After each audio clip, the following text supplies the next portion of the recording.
China, Japan, Sweden, Kyrgyzstan, Canada, Fontana, California. Mount Baldy. Welcome to the GCN Show! Welcome to the GCN Show. Coming up this week, we're talking about things that cyclists can't live without. What are the ingredients for happy bike riders? Yeah, we've got some laws that could have big consequences for us cyclists, and we've got a Hack and Bodge zip tie special. Great.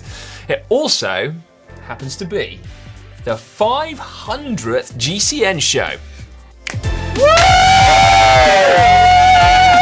More from them a little bit later.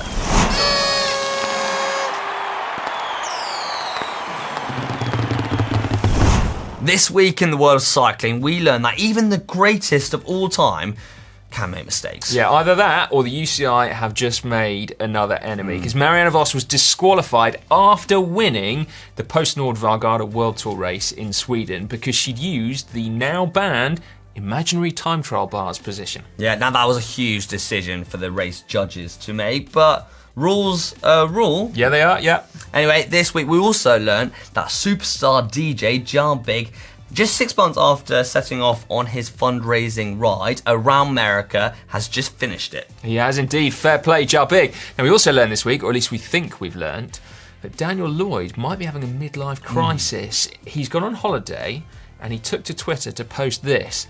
Hired some bikes, gonna give these jumps a go. Ooh, yeah. I mean, it's not the free ride mountain biking I'm worried about. Has he dyed his hair? Well, yeah. I mean, there is a poll running in the GCN app actually at the minute, so let us know what you think over there. Well, it really didn't actually. This is it. Strava. Yeah. Although I don't think he's going to be too unhappy. I don't think he's ever looked more like Hugh Jackman, aka Wolverine, in his life before. He doesn't look that good, does he? He looks alright, to be fair to him.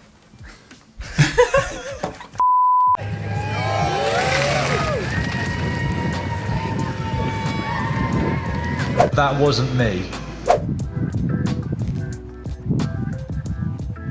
That was me. But that is not a midlife crisis, it's just a crisis. Cy and I often on the GCN show applaud people that got right through to the end of the show.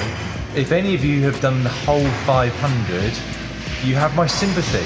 Thanks for the loyalty, and here's to the next 500. This week we've been talking about what we couldn't live without as cyclists. What are those key ingredients that make for happy riding? I'm all about the data. I want to know how far I've ridden, how fast I rode it, what my cadence was, what my power was, and then also be able to, when I get home, analyse the data and work out what my drag coefficient is. Oh, it's so cool. I love data. Also, if you don't upload your ride with the data to social media, then what was even the point? I mean, did you even do the ride? Now, I don't want to sound like I'm not taking this serious or anything, but for me, I couldn't do without a road bike, which seems like it's stating the obvious, but a lightweight, nimble, agile, fast road bike is, for me, where a lot of the thrill comes from, I think. For me, I could not live without coffee. Now, this might not be that cycling related, but for me, it is. I cannot go out on the ride in the morning without a coffee. And during my ride, I need to stop for a coffee. And after my ride, I need another coffee. And now a lot of my rides revolve around a good old cafe stop and a coffee stop. So, I mean, they're great to get you caffeinated, to get you home, and they're really sociable. I love sitting there and chatting in the sun for ages with a good cup of coffee and a good group of people. So I couldn't ride a bike without coffee. Cheers. The one thing I cannot live without as a road cyclist is one of these, a chamois. I think my bottom is just too fragile. So this, for me, is a lifesaver. Oh, gotta go put it on.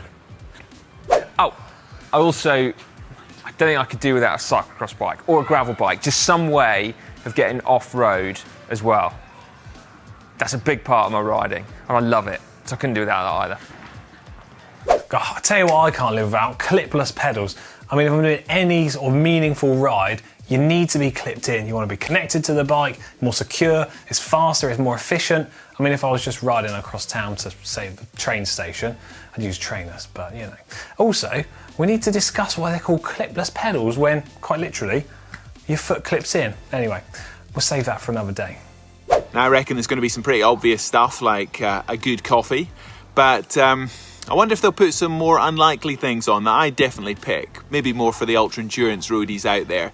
Things like mitts. Now, some go without them, but I crashed my bike last week. First thing to hit the deck, my hands should have had my mitts on. Chamois cream, again controversial, maybe a 50-50 split, should you, shouldn't you? But I tell you what, doing the distances I go, I wouldn't live without it. Oh, whilst we're here as well, if I'm being completely honest, I couldn't do without a mountain bike either. Because I love mountain bikes. So you're telling me you can't live without 3 different bikes? Seriously? Well, okay, that probably looks and sounds a little bit worse than it is. It's not like I literally can't live without multiple different bikes. It's just that I love riding all 3 disciplines. And I couldn't pick a favourite between them. Go on. Pick a favourite. Go on. I can't pick a favourite. Come on. I can't pick a favourite, but I tell you what, if I could only have one type of bike, it would be a racy gravel bike. Really? With an extra set of wheels and road tyres on. Right, that's really sneaky, actually. I'll tell you, one last one from me. Okay. I couldn't live without group rides. Really? I barely ride on myself, and if I'm riding on my own, it's because I'm riding to a training plan and a schedule. But I genuinely just don't enjoy it. I love being with my mates on the bike and, sharing the love. Well, yeah, no, I get that. It's funny though, isn't it? It's different. So, as much as I like group rides, I could not live without rides by myself. You gotta have that peace and quiet sometimes, Oh, that's exactly why you don't want to get it back on the tandem, It was quite That's exactly loud. why. We're so close together. No, it's because I was terrified and it made my arms hurt. One thing I think we could agree on though, I couldn't live without getting my heart rate up. No, that's so true. Yeah. I'm the same. Riding hard, getting the blood pumping, breathing fast, getting the endorphins flowing. Honestly, if someone sat me down and said I was only allowed to poodle on a bike for the rest of my days, I think I'd have to, I don't know, take up running or something. What? Running? Did someone say running? What? We ready? Should we go? No, That'd be great. Maybe later, Mark. Come on, let's get running. Come on, guys. No. All right. Save the trainers for another time, buddy. Yeah. Ciao. Right, that was weird. Yeah. Let us know in the comments section what you couldn't live without. Even, I guess, if it's running. Get involved. And now it's time for cycling shorts. Cycling shorts now, and let us first head back to Jarbig's ride around the United States. Now, since he came to visit us in the winter, he has ridden 13,255 kilometres over 169 days, totalling 700 hours of riding and raising a whopping $20,000 for World Bicycle Relief. Holy moly. That is epic. What a superb ride. That man. Now, interesting stat for you. Go on then. How many dangerous wildlife encounters he had? Yeah? Well, he had 0. Zero? Not Zero. even cows or moose? No cows, no mooses. Whoa. Well, think about it, actually. He did have domestic dogs. Really? And 1 cat. 1 cat. Adds that to list of things to be scared of. Yeah, the growing list. Yep. Anyway, if you want to follow his progress and help donate for World Bicycle Relief, all you have to do is follow the link in the description down below. Now, incidentally, the Transcontinental race finished on Wednesday, and the ultra-endurance legend Christoph Strasser managed to claim victory, timing the 4,578 kilometre journey to perfection. Yeah. Now, Fiona Kolbinger, who was the previous winner, was still the first female home this time, finishing in 8th overall. But you remember, she had her purse stolen halfway through, and she also ended up riding further than anyone else. So I bet she'll be back for revenge next year. But fair play, Christoph Strasser. His first ever unsupported ultra-endurance race. I mean, the guy can just do it blindfolded, can't he? Yeah, he's pretty impressive, dude. Next up, news from here in the UK now, and the Times newspaper have revealed some news that they're going to try and reduce the speed limit on country roads, specifically in Surrey, on the outskirts of London, which is a cycling hotspot. It is indeed, yeah. Very nice place to ride your bike.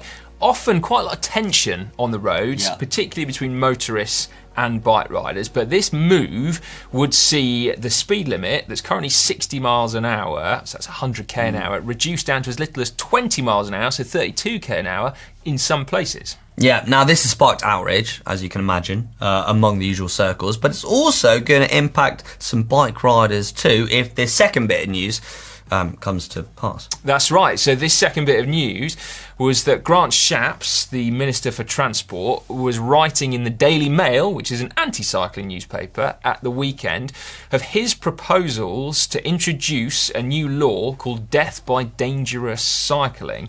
Now that, as you might imagine, was also greeted by outrage among cyclists. Not, I think, because those cyclists want to evade prosecution, having killed a pedestrian, but more that it frames cyclists as some kind of lethal menace on our roads. Yeah, now tragically, there were 3 pedestrians killed by cyclists this year in the UK, and there were 343 pedestrians killed by motorists in the same year. That does put the different risks that the two modes of transport pose pedestrians into perspective, doesn't it? Yeah, so it does seem like a populist move to win votes by the anti-cycling brigade. Yeah, it's funny though, isn't it? Because the law makes me feel uncomfortable, death by dangerous cycling, but I can't think of a reason why we shouldn't actually have it. Like, it's not a bad thing, is it? No, and we would like to hear from you, though. So let us know in the comment section below what you think and what it's like in the world, where in the world you ride. Is it as dangerous? Or what are the rules? Indeed. Now, there was something else, wasn't there, this week? Oh, yeah. Oh, yeah, it's the 500th GCN show, and among some familiar faces, we've also got this guy. It's not only Tom Last. Lasty, where have you been? I haven't gone anywhere, Si. I've been here working with all of you lot behind the scenes. Loving it. He's been hiding, isn't he, Si? Yeah, that's been hiding. Do you remember your first GCN show, Tom? I do. I think it's where I got a nickname that wasn't very flattering. Someone said I had the charisma of a brick, which... We've got the brick is on the shelf. So probably fair then and fair now. There it is. Brick forwards. Yeah. Oh, wow. It's so uncanny. The weird thing is that brick has so much personality. Whoever drew it on there, genius. We've also Must have been you, Si.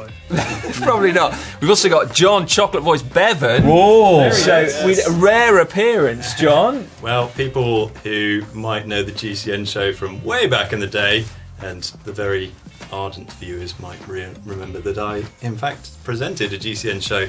Can't remember when it was, but You did, and you edited many GCN shows as well. Covering Dan's many mistakes. Yeah, and now you are all over GCN Racing. Yes, that's GCN right. Plus. I'm responsible for some of the highlights that you'll see on GCN Racing and GCN Plus. Yeah, and you haven't lost that chocolate voice. Well, which we all love. keeping it. Yeah. Manon, what about you? Can you remember your first ever GCN show? Yeah, it was with Dan, and it took me about 3 hours to film. I was so nervous. It was my first GCN show. That was Dan's fault. Big responsibility. It was indeed, yeah. And what about you, Ollie? So 2018, I'm guessing? Well, actually, my first GCN show appearance was way back in 2013. What? Play the clip. Our winner of this week is Oliver Bridgewood, who took this photo before descending down the Stelvio in Italy. Oliver, you're winner of some gold dust. A GCN water bottle. This is one I caught earlier. No. I can't believe that. Decent descent. Absolutely. Won a GCN water bottle as well. Lasty posted it to me. Yeah, walked down to the post office, slid right into Ollie's DMs. Yeah. He's a winner. There we go. And Alex, what about you? Do you remember? I remember it like it was yesterday. Well, it was in fact nearly just a couple of weeks ago. It was indeed, yeah. What about you? Mine was GCN Show episode 4. Some say actually it was the turning point for GCN. There were a number of comments to that effect. Celebrate 001 said this show is getting better. Keep working on it. And we have, haven't we?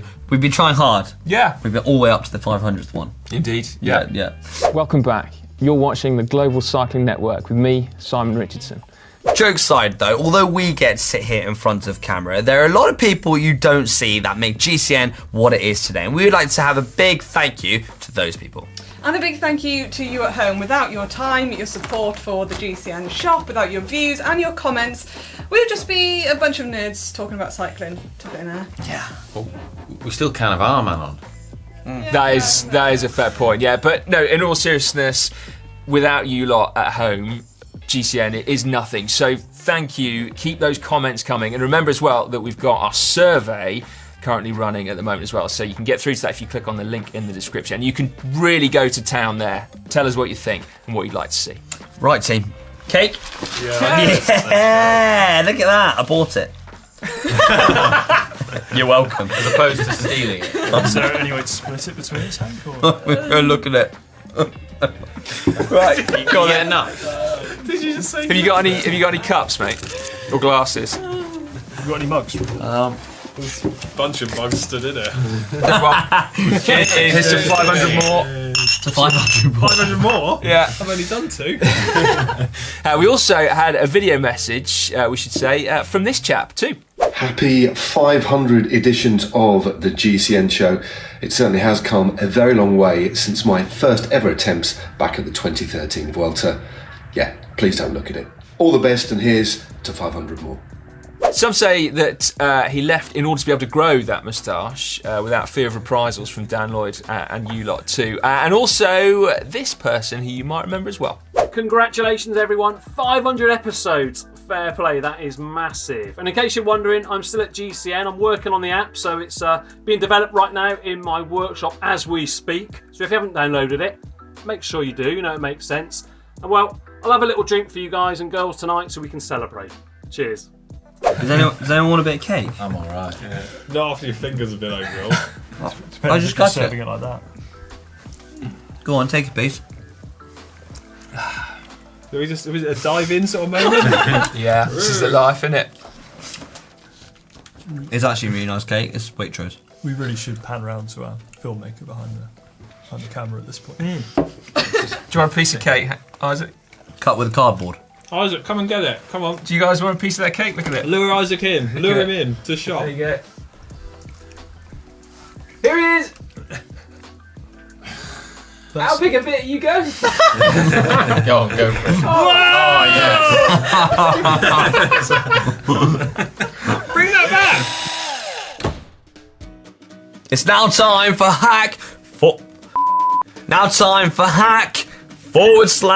/Bodge of the week. Yeah, now I thought this was going to be some kind of celebratory show, you know, like a milestone 500. It is. Well, no, it's not, because someone's put in all zip tie / cable tie hacks or bodges, so I'm not terribly happy. But anyway, I think it's great.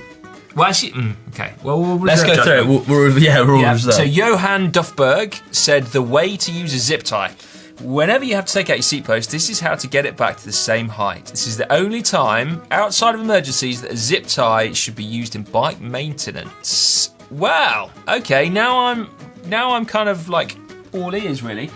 And I do agree, Johan, that is an excellent use of a zip tie, but what about good old insulating tape? Yeah, or nice bit of black insulating tape. You can leave it on all the time. Or any tape. Well, black insulating tape's got to be, doesn't it? It just looks a bit smart, doesn't it? I was gonna say, you don't want like sellotape on there. No, but it does the same job. Well, technically it does do the same job. Yeah, okay. Well, anyway, hack or bodge? I say bodge. I'm going to say bodge because a zip tie can still move, can't it? Whereas electrical tape, it's not going to move. I like the fact that you agree that zip ties are not for use. Yeah. Basically any time outside of emergency. But anyway, there we go. Bodge from us. 47% of you lot thought that was a bodge. So you've got a slight win there, Johan. So well done for that one. Right, Hank, what's next? We've got one in from. I'm trying to work out who it's from. And.M in Belgium. All the way down to Italy, my front trailer suddenly decided it had enough and fell off the frame. Since the local shops in Colmar were not able to repair it, I just put these cable ties that incredibly lasted for the extra 1,000 kilometers. 1,000 kilometers. Let's check that out. Well, okay. Now that is pretty impressive. I really want to know why the bike shop couldn't fix it, but yet zip ties did. The fact that it got you to your destination 1,000 k's later means that you're able to change gear. It's a roadside maintenance hack, as far as I'm concerned, irrespective of the fact that it's a zip tie. But I am baffled as to why a bike shop couldn't fix it. That I've got to say that's pretty impressive. It is impressive. Yeah, fair play to you. I like that. 75% of you lot also thought that was a hack. Yeah, that's a hack. I'll join you. Right, Phil Wadlow said emergency holiday cable tie fix. Here we go then. On starting Jacobs, age 9, first ride during the family holiday to France, much anticipated. It was his first taste of smooth French tarmac. We can associate with that one. Yeah. He noticed a pivot had fallen out of his shifter during the drive from Shropshire here in the UK. Inquiries at several local French shops for replacements were met with Gallic shrugs and indifference, placing all riding on holiday in doubt. But fortunately, the use of a beefy zip tie, brackets, what can't they do, Simon? Well, that's a fair point, provided a temporary fix that allowed many rides during the week. Now, that is a zip tie hack I can get behind. It saved Jacob's holiday. He was able to ride. He was able to ride. So there we go. All because of the zip tie. I think that's got to be a hack. That is mighty impressive as well. So go on then, that's a hack for me. And next up, well, I'm at 88%. Yeah. You lot voted that one a hack. I had no doubt. Right, next up we got one from Bailey Jake. Broken paddle shifter. Customer's bike early into London to Paris. This hand cycle shifter paddle snapped. Cable tied to the rescue to complete the whole journey. Quick pull on the tie and Viola gear change. So there you go. They have written Viola. I think they mean voila. Voila. Yeah. But I've actually put Viola. Viola, yeah. Well, again, you know what? I feel like this whole thing is trolling me into saying that zip ties are a hack, and I'm quite uncomfortable doing it. But I will do, because I'm fair about this. A hack is a hack, and if that has got you to your destination once again, it's going to be a hack, isn't it?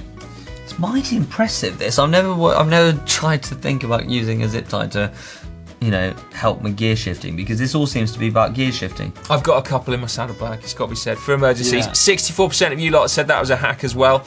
I'm Viola, gear change, there we go. Yeah, The I've always known as voila.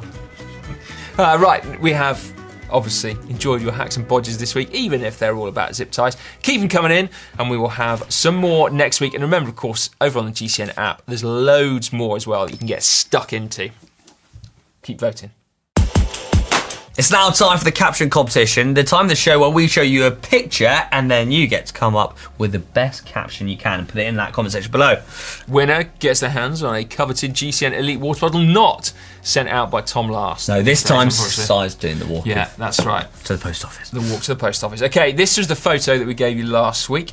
Annemiek van Vleuten on the podium of the Tour de France Femme avec Zwift, and we're actually going to give you like more of an inspirational kind of comment. This caption. Yeah, this while week. I was going through it, I thought, big them up, because it was incredible, wasn't it? Yeah, so the winner is Lata, who said, Annemiek van Vleuten glancing over the growing crowd of young, inspired women cyclists. Yeah. So I was like, actually, you know what? That's kind of cool, isn't it? So I think it is too. Yeah. Get in touch, Lata, and we will get a GCN Elite water bottle out to you.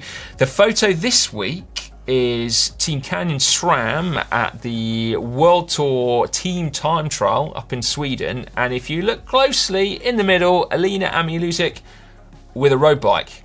So now I actually bikes went missing, didn't they? Missed it when I was looking at that photo. But look, after looking closely, I couldn't believe she did the whole time trial on a road bike. And they finished 6th, and she didn't get dropped. So, yeah. Have you got a caption? Yeah. Simple, perhaps not befitting of the 500th show, but anyway, the definition of missing the memo. See what I did there? Yeah. Yeah. Okay. Right. You can do better. Now, before we get to what's coming up on the channel this week, our customary look at some of the best comments that you've been leaving under our videos in the previous 7 days. Starting with this one from Paul Dewberry.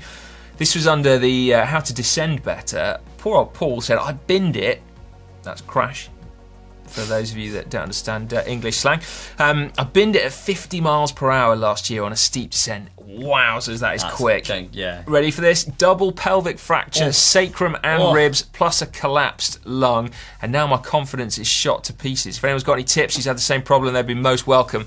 Oh man, Paul, where'd you start? Hopefully you're back on the bike by now. But rebuilding confidence, start slowly, I guess. think it is all about just getting back on the horse and just starting on a small, descent and then building your way back up. Just all about gaining confidence, but good luck. Yeah. Right, we got one in from when we got the beginners riding a super bike, which I thoroughly enjoyed. If you haven't watched that video, yeah. Get it up.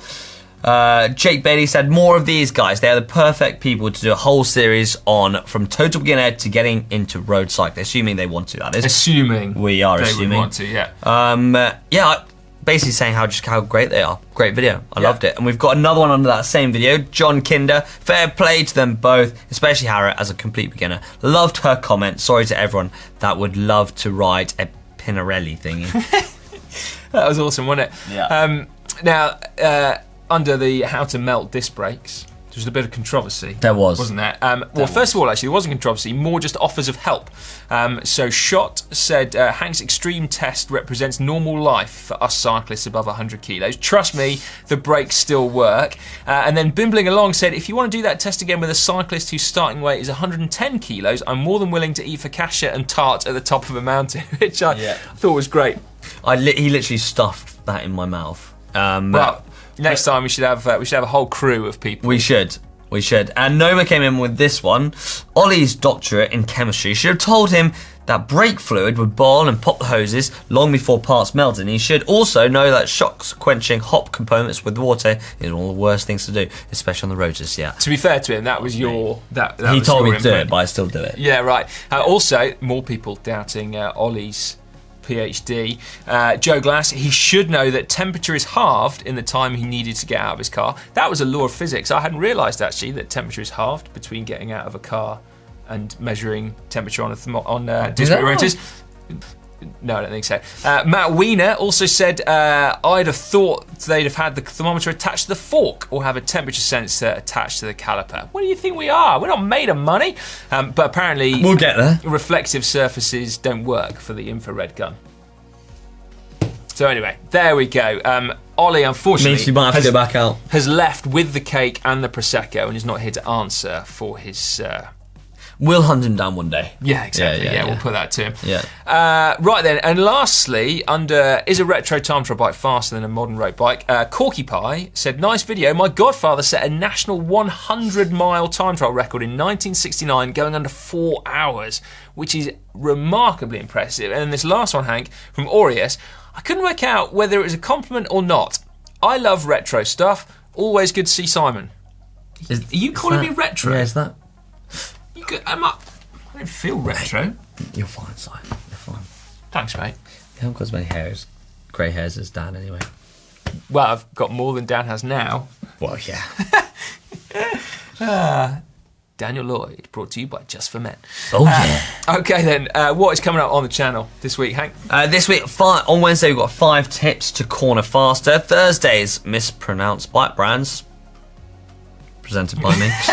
Friday, how wide is too wide? And I hear you're hitting that one. Yeah, so I had a bit of an epiphany at the Tour de France when I saw even Team Ineos were riding 28mm wide tubeless tyres. I was like, well, if Team Ineos are riding 28s, what should the rest of us be riding? So Alex and I did a bit of science. So check that one out. On Saturday, so Manon, fresh from eating cake and drinking Prosecco here in Bath in the UK, is hot-footing her way over to Colorado for the Steamboat gravel race that she's been training for. First step, though, she's going to the Wahoo Sports Performance Centre to... that should be a really interesting one, actually. Yeah, have a snoop around, and also... well, it's a bit late to find out if she's fit enough, because I hope she is. On Sunday. I hope she is. Yeah, if you're in Steamboat, by the way, on Sunday for the gravel race, then do make sure you go and say hello to Manon and give us plenty of support. Then on Sunday, Ollie asked for 10,000 likes and he would take Andrew Feather back to the world's steepest climb. You lot liked the video, and so we have duly sent Ollie back to Italy with Andrew Feather to see whether or not the world's best climber can ride up the world's steepest climb. Yeah. So do not miss that one on Sunday. Now, before we go, we've got another limited jersey, don't we? Yes, I've been trying to not spill Prosecco and cake on this one, but yeah, this is fresh into the GCN shop. Check that one out. That's a Castelli Competizione jersey, which is very cool, isn't it? I like that very much. So that is available at shop.globalcyclingnetwork.com, along with all the other GCN t-shirts and jumpers and riding kit and all sorts of cool bits. Perfect for this weather. Anyway, that's all we've got time for to today's show, and thanks for joining. Let us know if you like it in the comment section below, and don't forget to give it a big thumbs up. We better go and join the party. Well, before you go, we're going to leave you with a little sneak peek from our film on GCN Plus this week, which is the Cheap Bike Challenge. So Hank spearheaded the 5 presenter team. You were all given 200 quid. We were. And then to go and buy a bike, and then we're presented with a load of challenges. It is one not to miss. So if you've got your GCN Plus subscription, head over there, have you? And we'll give you a little sneak peek now, a little taster. 5 GCN presenters have travelled to Girona. Welcome to Girona. Armed with a cheap bike of their choice. I hate this bike. They'll compete head-to-head in a series of grueling challenges across this Catalonian battleground. Hopefully we'd spend more time like tyre side down than flesh side down. We don't know nothing about this challenge. I don't trust too much in my bike. Designed to push their friendships and second-hand machines to the edge. Send it! Yes! That's hard work.